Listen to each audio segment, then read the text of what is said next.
You know, there are American heroes who don't like this idea. Neil Armstrong, Gene Cernan have both testified against commercial spaceflight and the way that you're developing it, and I wonder what you think of that. I was very sad to see that, because those guys are,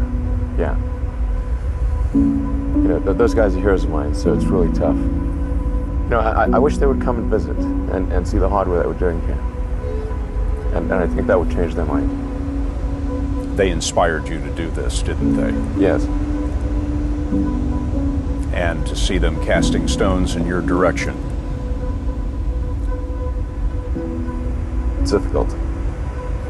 Did you expect them to cheer you on? Certainly hoping they would. What are you trying to prove to them? What I'm trying to do is to make a significant difference in spaceflight and help make spaceflight accessible to almost anyone. One of the most difficult choices I've ever faced in life was in 2008. I think I had maybe $30 million left, or $30 or $40 million left in 2008. And I had two choices. I could put it all into one company, and then the other company would definitely die, or split it between the two companies. But if I split it between the two companies, then both might die. When you put your blood, sweat, and tears into creating something, or building something, it's like a child. And so it's like, which one am I going to let one starve to death? I couldn't bring myself to do it, so I split the money between the two. Fortunately, thank goodness, they both came through. What was your biggest failure, and how did it change you? Well, there's a ton of failures along the way, that's for sure. Except for, as I said, for SpaceX, the first 3 launches failed. And we actually were just barely able to scrape together enough parts and money to do the 4th launch. If that 4th launch had failed, we would have been dead. So multiple failures along the way. I tried very hard to get the right expertise in for SpaceX. I tried hard to find a great chief engineer for the rocket, but the good chief engineers wouldn't join, and the bad ones, well, there was no point in hiring them. So I ended up being chief engineer of the rocket. So if I could have found somebody better, then we would have maybe had less than 3 failures. That 3rd failure in a row, did you think, I need to pack this in? Never. Why not? I don't ever give up. So many people tried to talk me out of starting a rocket company. It was crazy. One good friend of mine collected a whole series of videos of rockets blowing up and made me watch those. He just didn't want me to lose all my money. We're doing these things that seem unlikely to succeed, and we've been fortunate, and at least thus far they have succeeded. Now is the time to take risk. You don't have kids. As you get older, your obligations increase. And once you have a family, you start taking risk not just for yourself, but for your family as well. It gets much harder to do things that might not work out. So now is the time to do that before you have those obligations. So I would encourage you to take risks now. Do something bold. You won't regret it. How did you figure you were going to start a car company and be successful at it? Well, I didn't really think Tesla would be successful. I thought we would most likely fail.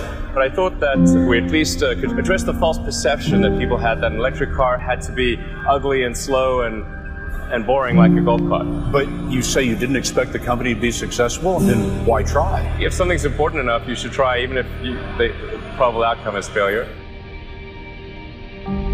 Or how do you think about making a decision when everyone tells you this is a crazy idea? Or where do you get the internal strength to do that? Well, first of all, I'd say I actually think I feel fear quite strongly. So it's not as though I just have the absence of fear.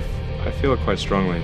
But there are just times when something is important enough, you believe in it enough, that you do it in spite of the fear.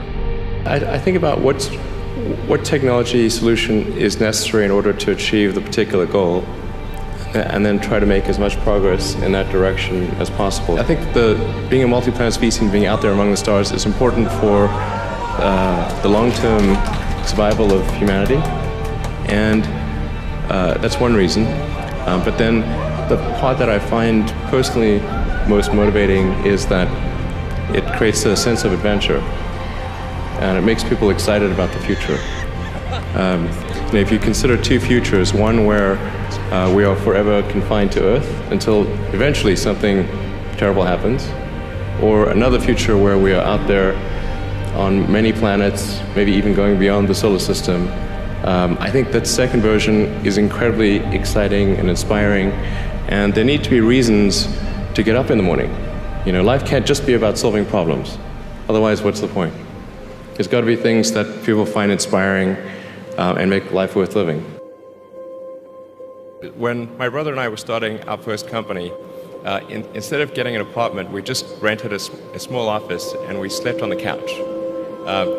And we showered at the YMCA, and we're so hot up we had one computer, so the website was up during the day, and I was coding at night, 7 days a week, all the time. And I sort of briefly had a girlfriend in that period, and in order to be with me, she had to sleep in the office. So work hard, like I mean, every waking hour. That's the thing I would say, particularly if you're starting a company. Whatever area that you get into, given that, you know, even if you're the best, there's always a chance of failure. So I think it's important that you really like whatever you're doing. If you don't like it, life is too short. If you like what you're doing, you think about it even when you're not working. I mean, it's something that your mind is drawn to. And if you don't like it, you just really can't make it work, I think.